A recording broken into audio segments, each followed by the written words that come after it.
Hello and happy Sunday. It must be 8 a.m. and it is time for what?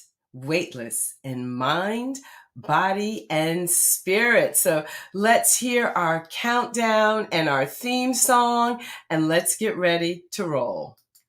I am so excited.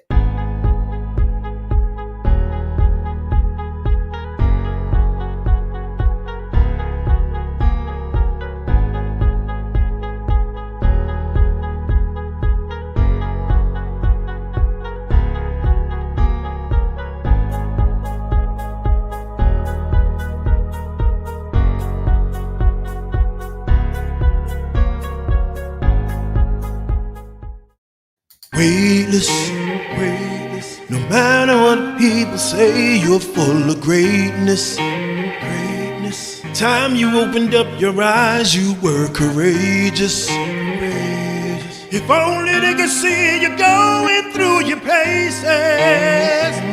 It's amazing. Weightless. No matter what people say, you're full of greatness.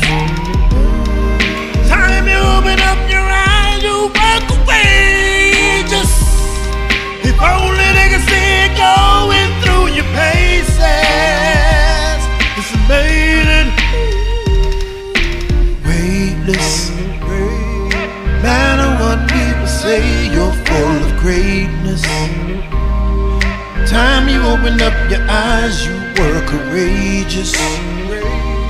If only they could see you going through your paces. It's amazing.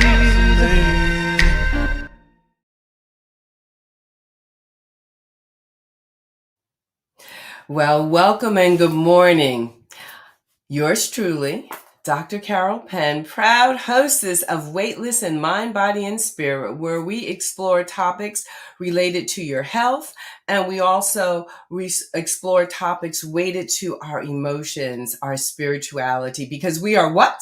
Striving to be weightless in mind, body, and spirit. And I am so honored to be doubly board certified in family medicine, obesity medicine, and your master movement meditation and mindset coach, now 3-time best-selling author. Like, who could imagine this life? It is so wonderful. And then who can imagine having friends and colleagues that are uplifting humanity and expanding the consciousness of humanity across the globe? And that's what our show today is about, as we explore the topic of weighted and the US Imperial Educational System and teachers and teaching, and how this has all impacted us. And we really see so many systems being dismantled. And one of the systems that's been on the forefront, right along with medicine, has been our educational system. So we're going to take a deeper dive into that today. And in the meantime, you all are so involved and so wonderful. We just love this audience. Go ahead, say hello in the chat. Drop it in the chat. Let us know where you're from so we can say hello to you. And of course, we want you to be interactive. And I know today you're going to have a lot of questions. So welcome, Linda Parker Edwards. Good morning, #Meditation Nation. Welcome, Nick Lee. Super excited to be with you. Hello from Wisconsin. Yes, Nick. Welcome, Marianne. Good morning. A new show intro. Nice. Yes. Thank you to Kenny Brazil Hamilton for that beautiful introduction. Good morning and welcome, Rebecca. Yes. #Meditation Nation. Good morning and welcome, Victoria. Yes, it is so good to have our peeps back in the house. And we are excited. New York is in the house. Wisconsin's in the house. Good morning, Carla, and welcome. New Jersey's in the house. Delaware's in the house. Florida's in the house. We are indeed national. So I am going to bring my guest on. And before we do introductions, we are going to open the space. We're going to connect this space. So we are going to begin with a land acknowledgement. Then we are going to open and welcome each other. And then the introductions will come, because it is about connecting. And as one of our guests will be telling us it is about this deeper connection with our relations, with our relatives, and we are all each other's relations and relatives. So without further ado, I am going to stop hiding these amazing women. And today it does all happen to be women. And we will begin. So we have here locally from New Jersey, Miss Claire Garland, and she's beautiful. We welcome her. We're just so excited that she is joining us. We have from the Dakotas, I believe South Dakota, or is it North Dakota? We have Edwina Fire Thunder Brown Bull, our dear relative and sister. So welcome, welcome, welcome to the Pine Ridge Reservation.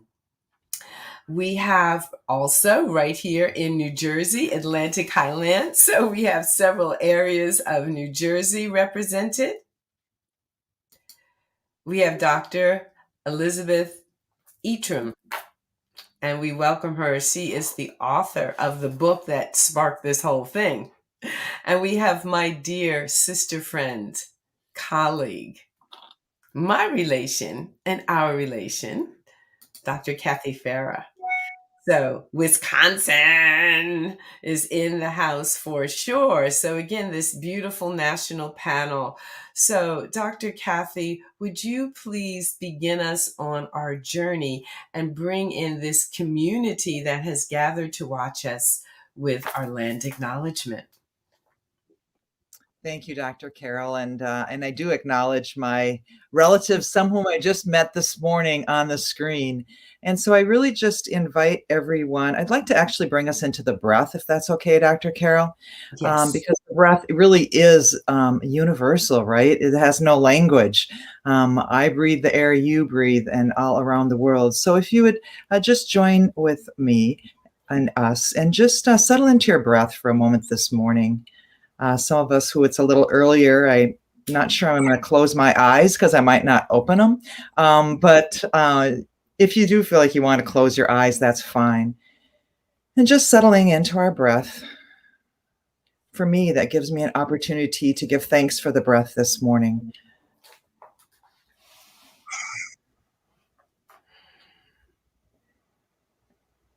And perhaps feeling your feet on the floor. For me, I feel my feet on the floor, my feet on the earth, and then it gives me an opportunity to reflect on the land that I sit on, that my feet rest on this morning, give thanks for that as well. And for me, that's the land of the Ojibwe. And so I have a big gratitude for those that tended the land long before I did. And perhaps each of you in your own way would like to also acknowledge the land that you sit, play, live, work on.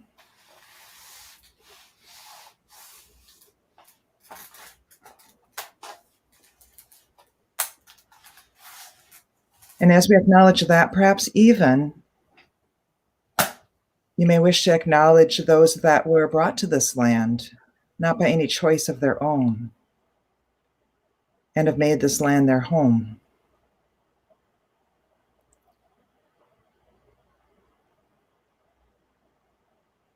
And also folks that chose to come here in search of a better life, perhaps fleeing from something or moving towards something.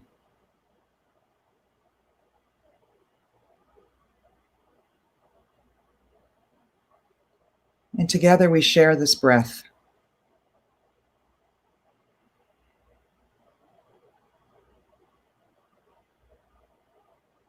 And we share all that it is that makes us relatives.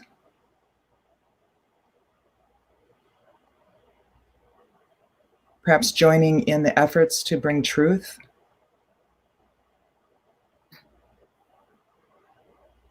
as uncomfortable as it may be.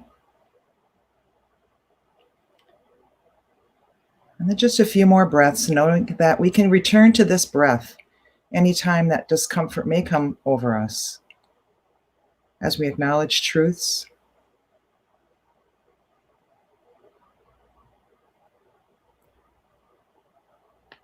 And another breath. If your eyes are closed, you may wish to open them as we join together. Thank you.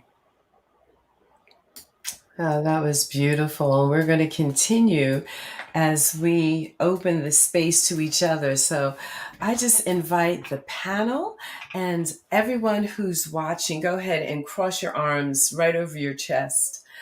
And we just give yourself a squeeze, a hug, and send some gratitude right from yourself to yourself into your own heart. You showed up this morning. You're here. You're here to do a great thing. And that's connect with a community. And that's a great thing as we create and we deepen relationship.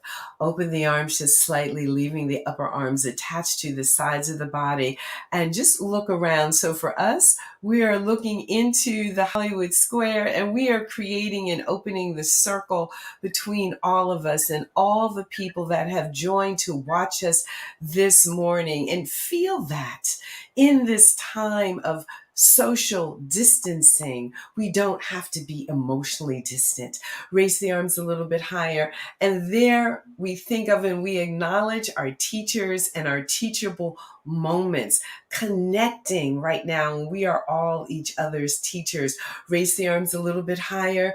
And we think of and we acknowledge our lineage, our personal ancestors, whether it be our parents, grandparents, great-grandparents, great-great-grandparents, and many generations before that. We are standing upon the shoulders of many, and where we need to presence forgiveness, we also presence forgiveness, even forgiveness of ourselves. And finally, we reach all the way up. You can go up and you can look up, thanking the God of your understanding and connecting to that Father Sky and Mother Earth, seeing the moon, the sun, the stars, and knowing that we are the same carbon atom of which they are made, ashes to ashes, dust to dust. We are all a part of the infinite possibility of the universe, and we are grateful. And we're here. And because we're here and we're making a difference. And that is such a beautiful thing. So I'm going to, first of all, say thank you for everyone who's participating. Continue, those of in our audience, if you know in your own land acknowledgement, or if you have Native American ancestry and you want to go ahead and drop that in the chat, let us know. Call the names. Let's remember and be present, be conscious to that we're never alone. There's always these beings surrounding us. And so I am going to introduce my first guest. Dr. Elizabeth Etrum teaches women's history, U.S. history, and human rights history at Rutgers University, Newark, as well as women's and gender studies at Georgian Court University. Teaching Empire, I have my copy right here. Everybody can see that. You can see with my notes that I'm writing about it. It's her first book, and it was published in October 2019 by the University Press of Kansas. The book rose out of her personal doctoral dissertation, which she completed at Rutgers University, New Brunswick in 2015. Elizabeth also holds a Master in Human Rights from Columbia University, a Master's in Teaching from Quinnipiac University, and a Bachelor in History from the University of Virginia. She has taught middle school in Connecticut, Washington, D.C., and New Jersey, and her teaching experience informs how she approached the book. Elizabeth has also written and been published on topics including racial reckonings and violence in the U.S., COVID-19 among Native communities, gun violence in the U.S., and several book reviews. She resides in Atlantic Highlands, New Jersey, where she and her husband are raising their 3 children. By the way, I believe the journey to this doctoral thesis was about a 10-year journey that included giving birth to those 3 children. So welcome, Dr. Elizabeth. I'm telling you, if you need it done, what happens when a woman gets involved and a woman gets determined? She's a daughter of determination, and we welcome her. Thank you so much. Thank you for having me. Yeah, so let's jump right in. So your title, Teaching Empire, Native Americans, Filipinos, and US Imperial Education, 1879 to 1918. So right there, for me, the title was provocative. I remember, learning bits and pieces about this concept of US Imperial Education and teachers being used to impose and colonize white-centered, European-centered culture on other peoples. And I remember, being shocked by that, not understanding. I was a kid who loved school. And when I heard your talk a couple of weeks ago here in New Jersey at the T. Thomas Fortune Cultural Center, I said, you know what? We need to talk about this as we look at how the pandemic has impacted education globally, as we look at how the pandemic has impacted marginalized communities. I think a lot of people don't understand the complexity of the relationship between teachers, education, colonialization, and how in some ways it has caused great harm. And at the same time, it's good to be able to add 2 + 2 and know that equals 4. So tell us a little bit about your story and your perspective. How did you go down this pathway? Sure, thank you. And thank you to the whole panel for being here. I feel honored to be a part of a panel of such esteem and perspective. Yes, the project started as part of my dissertation in my doctoral program in history, and I'd come across, I am an educator. I taught middle school for several years, and no matter where I went, I kept coming back to education. That kept being my draw. And so when I was, working and trying to figure out what to study, I had learned of these two and other sort of imperial projects that the United States became involved in around the turn of the 20th century. And I wanted to know why did the United States policy send American teachers into these places, but what were the experiences and motivations of the teachers who were engaged in these projects? And the two projects that I look at, one is teachers who were sent to the Carlisle Indian School, which is in Pennsylvania, which is the first federally funded off-reservation boarding school. This was founded in 1879 and closed its doors in 1918. And then the second project I looked at was beginning in 1901, the United States recruited hundreds, as they tried to recruit 1,000 in its first year, didn't quite get there, but close, hundreds and hundreds of American teachers to go to the Philippines. And in both cases, the goal was to assimilate, to acculturate Native peoples, Filipino peoples to the dominant culture, to white culture, to what was sold as being citizen, being how to be a proper citizen and in democracy. And so you have this. So I was wondering, why were teachers signing up for this? What did they want to do? What did they hope to accomplish? What were their experiences? And then, of course, with that comes the resistance and the resilience of people refusing to be silenced, refusing to be losing their culture. Now, of course, many people, it's become even more public knowledge outside of Native communities in recent years about the devastation that some of these boarding schools imposed on Native peoples. And the Philippine stories is really quite incredible as well, with American teachers being sent during wartime, and some of them even having to pick up arms to protect themselves or protect their villagers, etc. And so many of the teachers stepped into something that they weren't quite anticipating. At the same time, many of the teachers strongly believed in their mission. They strongly believed that they were, quote unquote, saving peoples that they viewed as backward, right? And so it is, from a 21st century perspective, sometimes this becomes hard to understand, but hard to see it as anything other than sort of a racially motivated thing. But one of my advisors and people on my dissertation committee said, she does Native American scholarship, and she said, be careful not to simply demonize the teachers. This is much there's gray here. And so we had those conversations about, this isn't about, evil and good.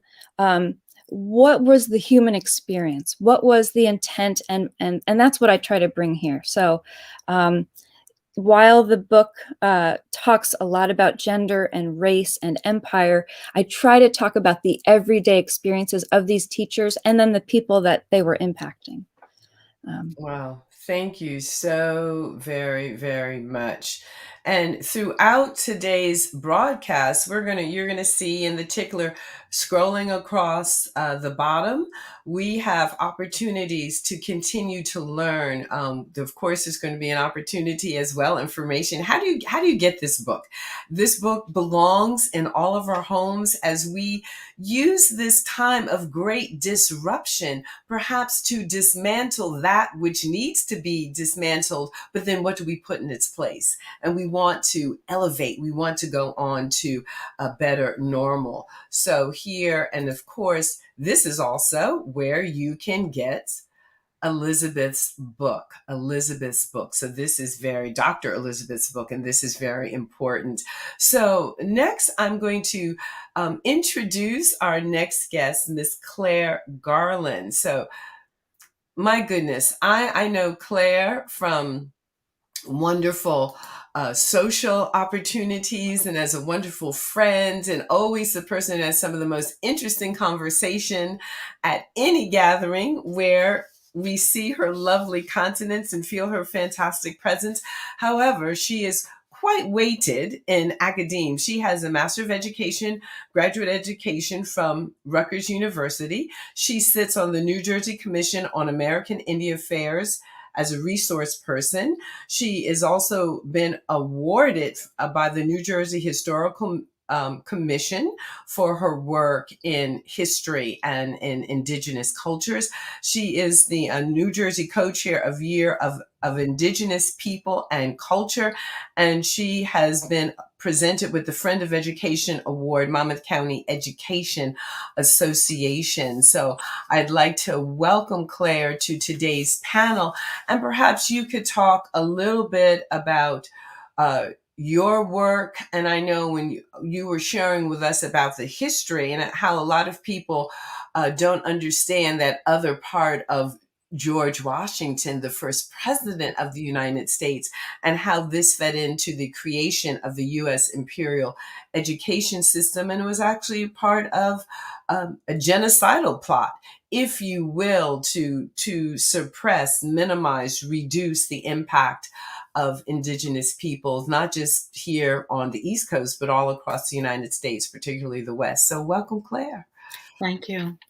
My work started years ago with a historical writing grant. I was trying to find out everything I could about my grandmother's family, part Cherokee that migrated here in the late 1700s from Georgia. And the research led me in all different directions, and I discovered so many things about our nation's founding, and especially even before it was the United States, that it just lets you know how much you never learned actually in school, and a lot of what you learned was myth and inaccurate and glossed over and whitewashed and not the real story. So much of the writings now are more accurate, and it's encouraging. And I'm glad that you're able to publicize this conference, the 2-day New Jersey Historical Commission Conference in November, and I hope everyone can participate because it's filled with 2 full days of panel presentations by people all over the nation. And it's encouraging to see this much work being done in colleges and universities, and the word being spread, and the accuracy of education being improved. Elementary school, I think, is a different story because of the burden that teachers have on that level of just the basics of education. But I think as people grow and learn and advance in school, the opportunities are becoming more prevalent. So my people settled here in the 1700s from the Cherokee Nation, which had been allied with England. And as the treaties fell apart and the French and Indian Wars tore everything up, they migrated to Canada. They didn't make it to Canada, though. They stopped here in New Jersey and married Lenape people here, Lenape people, and merged into communities. So the first myth is that everybody moved away, and everybody didn't move away. People had their little pockets of communities all over Monmouth County and New Jersey. Plus, these towns and farmers and communities needed workers, just like they do now. So there was an encouragement for people to stay and get involved in building the towns that were growing. My family's records go back to 1780 on the tax rolls of Shrewsbury, 1780, which is 9 years before George Washington was inaugurated as president. So they didn't all move away, and we're still here. So thank you for including me today, and glad to be a part of the program. Absolutely. And do you have that book about George Washington handy? Perhaps our audience, I know we have some history buffs that are watching, and hold that up. It's called The Indian World of George Washington. And who's the author? Colin G. Callaway. Colin G. Callaway. Again, a lot of what we didn't learn about history is so important. I know as a young child, I always kind of questioned, is the big thing that we learned was about, Thanksgiving, and that, the Native Americans in this area, taught the British, colonizers and welcomed them and, around this Thanksgiving feast. And I always felt there was a lot more to the story than that. And like yourself, my Native American heritage is also Cherokee, but from South Carolina and those Gullah Seacoast Islands. And that's a whole nother history lesson and a whole other story about, the community between members of the Cherokee Nation and the then enslaved Africans that were living off of those Georgia Seacoast Islands. And then my grandmother, part of the Great Migration from the South to the North. And here we are. We're in New Jersey. So, we are here and we haven't been disappeared but, in an odd way, because of the retelling of history and leaving so much of the story out, there's been those great attempts to have it disappear. Well, we're showing up, we're claiming it, this is an opportunity to tell the story again. So thank you, Claire, and thank you for your work. So listen, y'all, I'm going to introduce the next guest, and she's going to share about, you all have seen Dr. Kathy many times on this show. Again, she's a multifaceted person. Dr. Kathy, like myself, board certified in family medicine, integrative medicine. She's now the associate clinical director of the Center for Mind-Body Medicine. We both serve as faculty and supervisors with the Center for Mind-Body Medicine. Our Thelma and Louise journey began in 2010 when I first met her as a participant in a course that Center for Mind-Body Medicine offers called Food as Medicine. And she was sitting up there in the faculty. And I just remember wanting to talk to those people in that front row and hear their story. So let's welcome Dr. Kathy. And she is going to talk to us about the work that she has been doing that has been impactful on her personally, and what she's doing with the Native American community. Thank you, Dr. Carol. And I really like what you said about, want to hear their stories. And I think for me, it is always learning people's stories.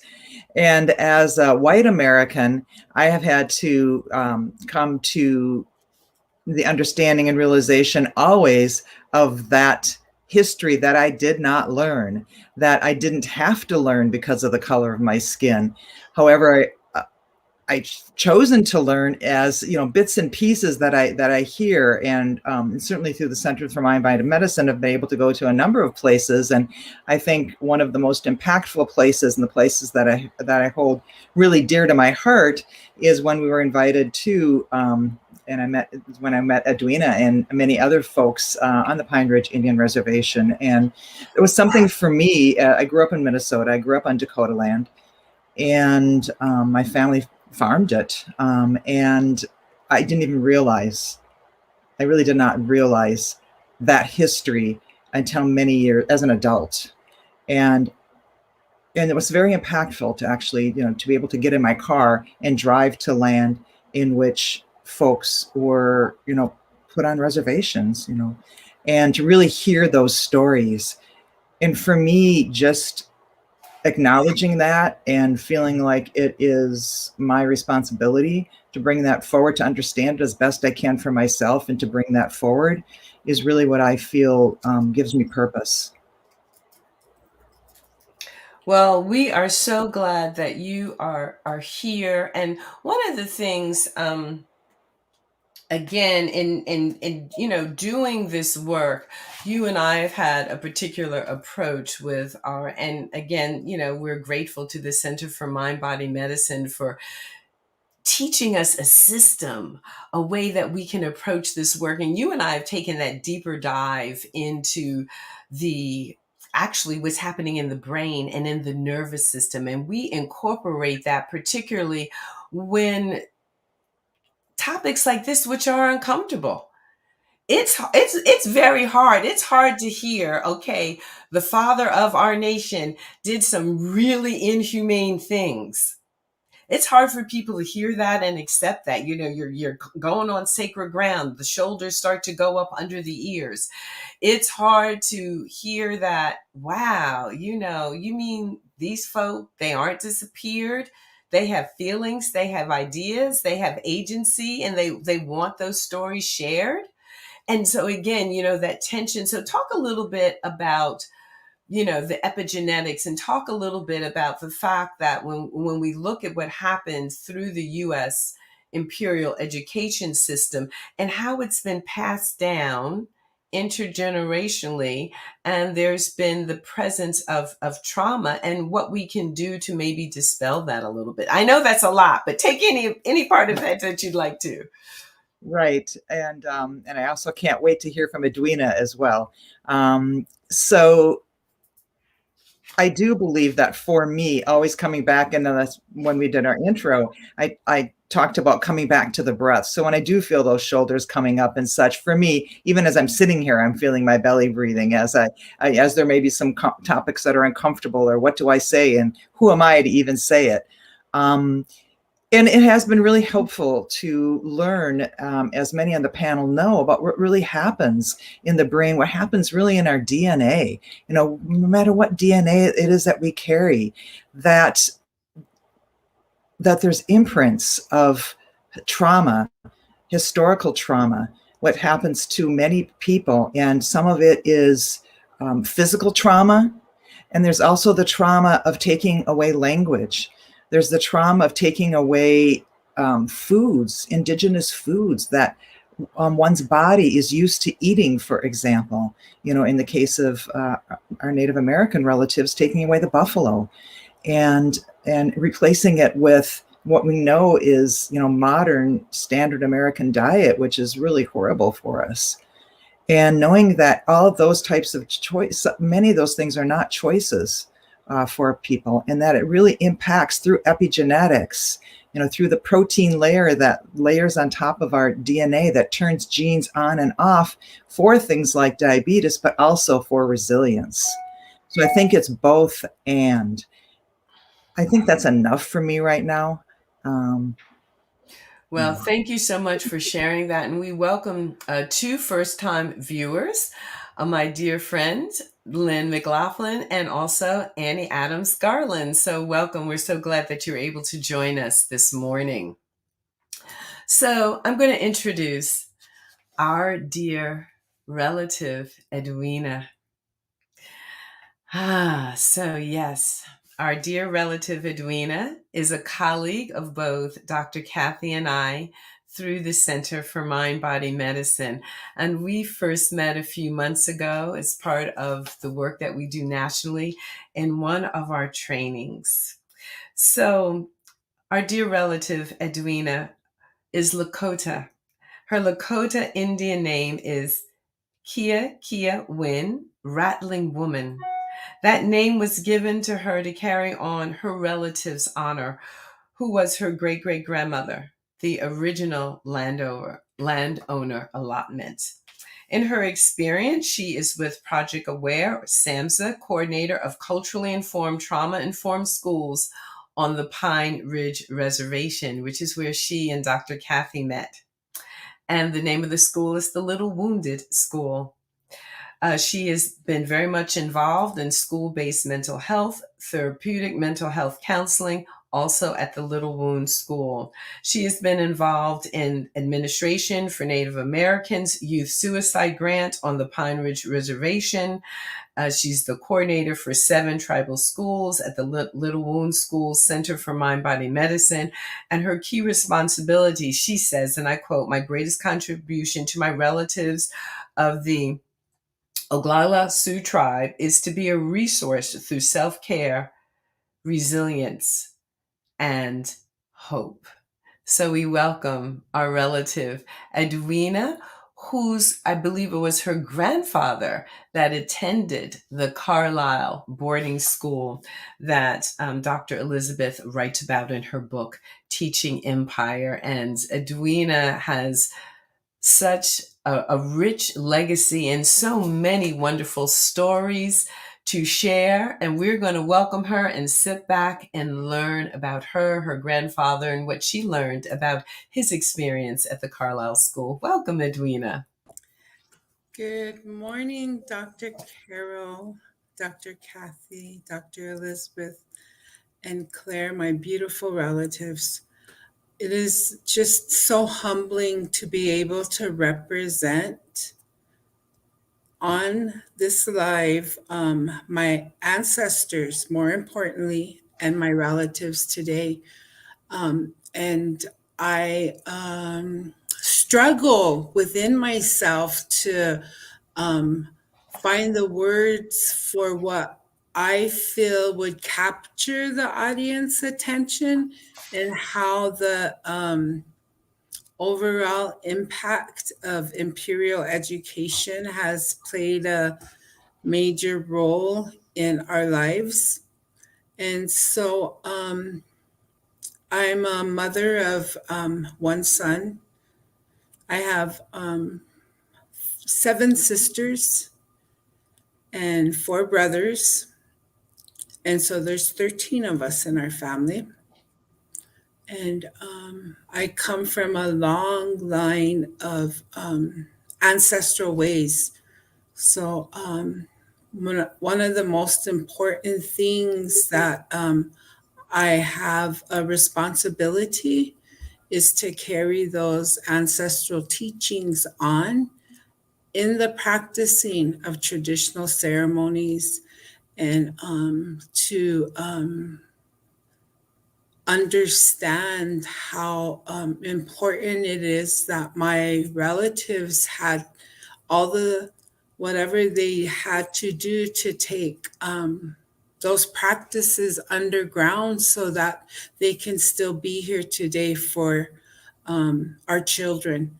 And so my grandfather's father, which would be my great grandfather, he was the first member of my family that was in Carlisle.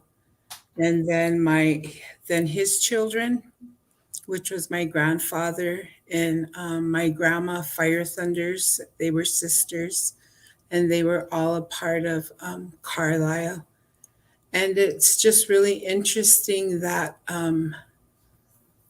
the boarding school era trickled down to my father and my mother. And then I too am a product of boarding school. And me and my sister attended Episcopalian school on the banks of the Niobrara River in Springfield, South Dakota, and it was called St. Mary's.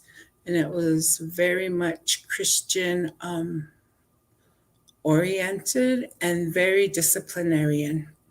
And so I think in what is so important for me to share is that my relatives that I was in school with, my parents, my grandparents, that in spite of our challenges, that we still were able to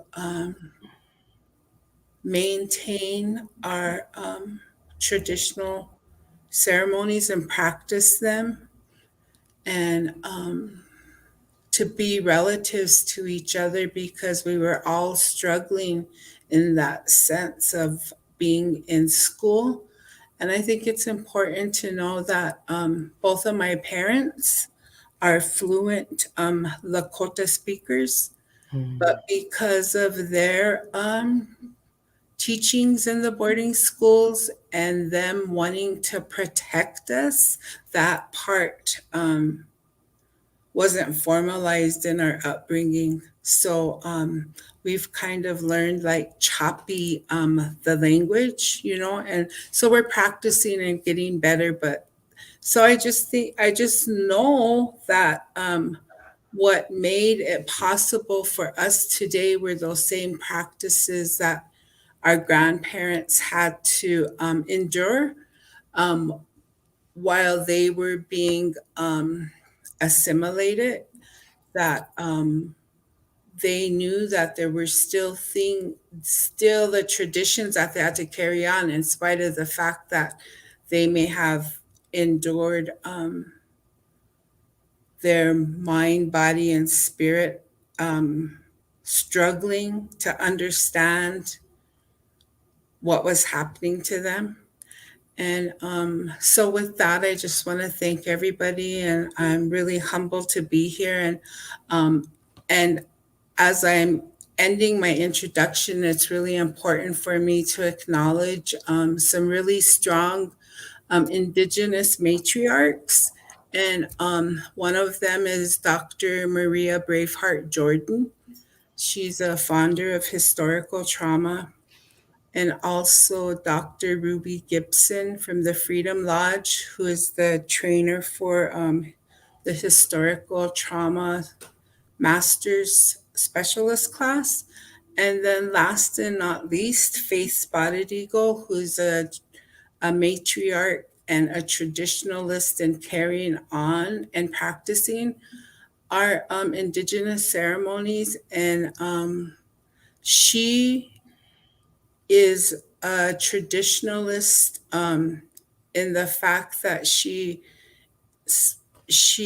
leads a society, an Indigenous women's society called the Braveheart Society. So thank you all, and I'm glad to be a part of this presentation here today. Well, thank you so much for your voice, our dear relative Edwina.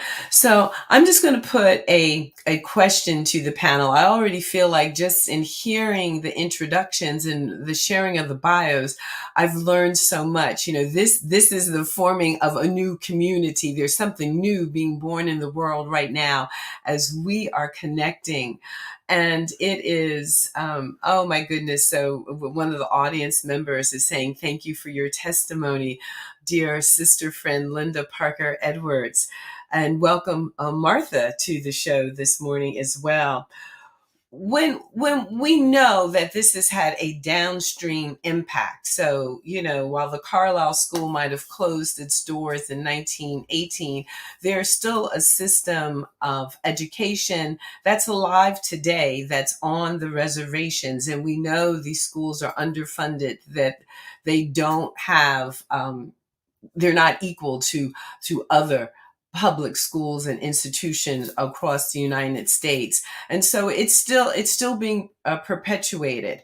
And again, as Dr. Elizabeth was sharing, the teachers, many of them believed wholeheartedly in the righteousness of what they are doing, and that's still present. We see lots of unequal education in many, many places in schools. Again, you always say, what's your zip code? Your zip code determines your educational quality, your property values, and literally how long you can live in this country. But with all that being said, I want to know, is there a solution? So going forward, moving forward, I'm going to ask each panelist if you could share what are the things that you would like to see coming into place that are hopeful, that there's a lot of cracks in this system, so where's the light getting through? I know for me, it's bringing in this awareness, having discussions like this, finding people in my community that are like-minded, that are saying, yep, I'm ready to pick up my oar and row, as an initial step. So again, I thank all the panel for picking up your oar and rowing and bringing this discussion forward. And of course, to our audience, if you have any questions, please put them in the chat and your comments. So why don't we start, and we'll go around. Claire, what would you like to see coming forward? Well, if we look back over decades, I think the whole movement has progressed from the time I was in school, when there was no multicultural understanding or even awareness. Having textbooks for my whole lifetime that never had a brown face in them anywhere, reading or anything else, literature. So you grow up thinking that your people don't matter, don't exist. So the big push for proper textbooks in school, I think, has helped tremendously. And that's no longer the case, where people are isolated and kept out of information. I think the efforts of redlining communities, that has been attacked in a number of places. Banks aren't allowed to get away with excluding people as they did in the past as much. Also, the efforts to include different affordable housing solutions across the nation, making housing more available to all different incomes.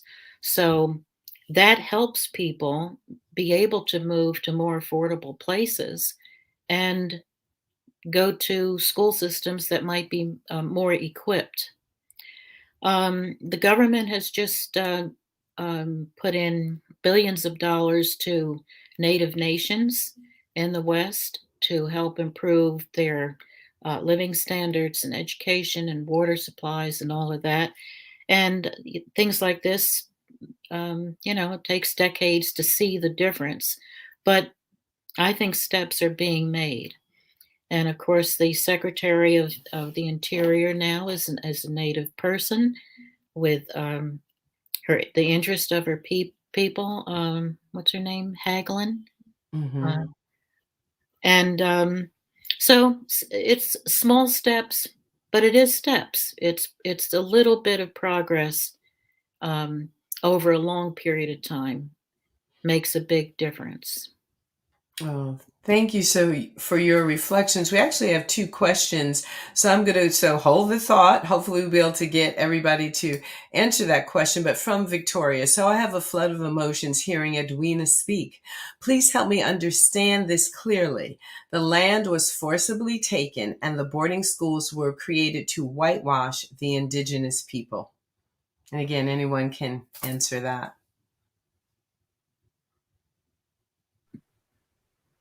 Edwina, would you like to speak to that? I can share just some. I think so. It's important to understand that federal Indian policy played a major role in not only dismantling who we were as a people, but what the land and the boarding schools were all a part of that federal Indian policy that were an attempt to assimilate the indigenous people to be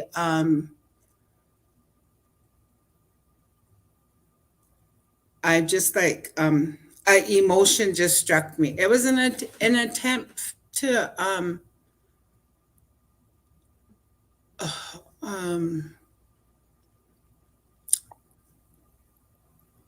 for us to be something that they wanted us to be. Mhm. And I think that whenever I talk about, and as I'm learning more about the federal Indian policy and the impact that it had on everything, every part of our indigenous nations, the one thing that I have to remind myself is that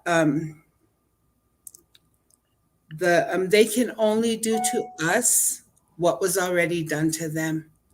And so when I say that statement, I'm looking at it not from a victim standpoint, but more from a place of seeing that there was trauma within them in order for that to be in order for those acts to happen to us in whatever way, and from all levels, from governmental to personal, all those levels. But I think that that as we look at the attempt to annihilate the indigenous people, that there's so many different factors that we could share of the damages that were done, the suffering, that all that. But I think that in the position that I'm in my everyday life, is that what I want to teach the children is that the strengths, and that and I will use whatever tactic that I can. So like, even though in my project we discuss ACEs, the Adverse Childhood Experience Survey, we also do the PACEs. And PACEs is the positive childhood experiences too. And so what we're attempting to create, because of that whole system of assimilation, annihilation, genocide, whatever you want to label it as, what today our challenge is to also remind them of those epigenetics and that DNA and that positive that was passed down to us. Yes. Because we are so strong to be able to own what our ancestors went through. So that's what I'll share with that part. Thank you.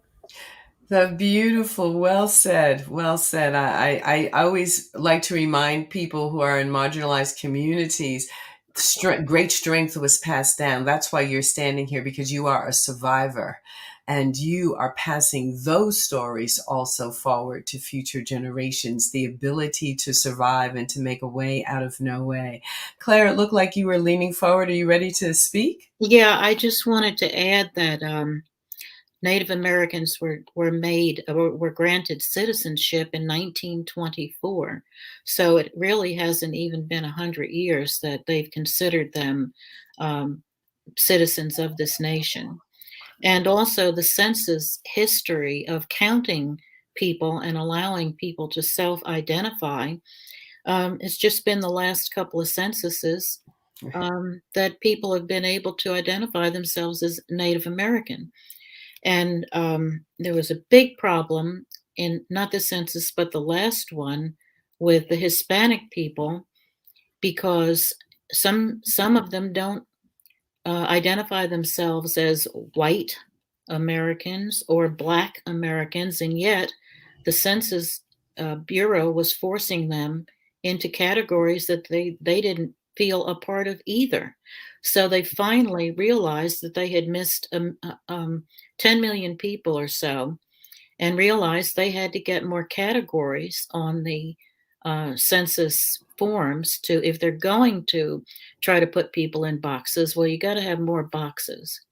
So slowly catching up. Slowly but surely. So here we have another question here, and I'm going to acknowledge we're going to run about 5 minutes over. This is too important to cut off. Are there any imperial boarding schools still open? So yes, and I'll speak a little bit, but of course, we'll let Edwina or whomever speak to this as well. Yes, there are still boarding schools, Native American boarding schools, but the charge of them, their mission has changed. And I don't know that. I'm a historian, so I know more about the past. I am a historian so that I can understand the present. That's why I do the work that I do. And so, yes, the end of the book talks a little bit about, it looks at what the current mission statement of a current Native American school is, and how now it really is to build up the Native American heritage, to recognize the diversity, to celebrate the language, to see the resilience of the communities.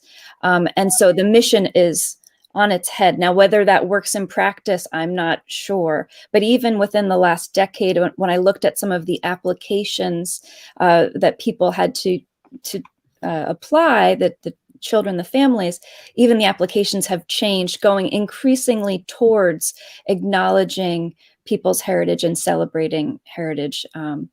So I did want to add one thing regarding the earlier question of resilience and hopefulness. And I think, what gives me hope in doing this work is hearing the voices, is knowing that Native communities, despite hundreds of years of attempts of genocide, through warfare, through disease, etc., Native peoples not only are still here, but they're still fighting and thriving and sharing their knowledge. Withstanding the strength that you said, Dr. Carroll, is exactly, you hit that, you hit that right on. So thank you. Thank you. Dr. Kathy, what gives you hope? What are you looking forward to in this discussion?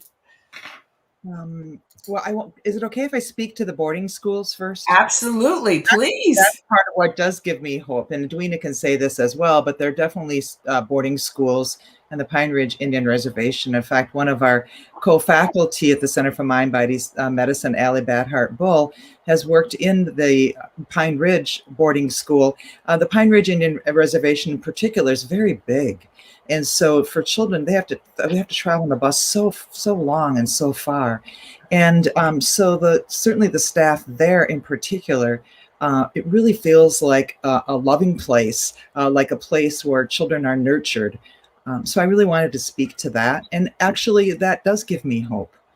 It does give me hope that there are people that, that love our children and can really be there for them. And so I just feel like I want to be one of the people that help support those people, so to speak. Yeah, beautiful, beautiful. So, there we have it. We're all here together, one, because we're hopeful, one, because we're expanding our consciousness. We're creating new relations amongst the five of us and amongst our audience. And this has a ripple effect. So we have Dr. Andrea Jeffress has joined us, one of our nation's preeminent OB-GYNs. Of course, I always call her Dr. Victoria. She has so much knowledge in the field of occupational health. And we have Miss Carla Lounsbury, an important book to read about current Indigenous peoples' issues as they're there by Tommy Orange.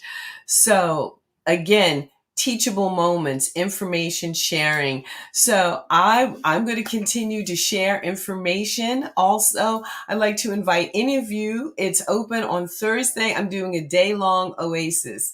We're doing shift. It's part of another conference, but it's open to anybody. DM is going to drop that in the chat or a link or something for us, so that if you want to spend the day centering yourself, expanding your mind, getting refreshed and renewed, we're going to do these practices of breath and meditation. We're going to talk about practical things about sleep and nutrition. And you're going to come away with a lot of information of, again, how do you nation build? How do you community build? How do you connect with other people?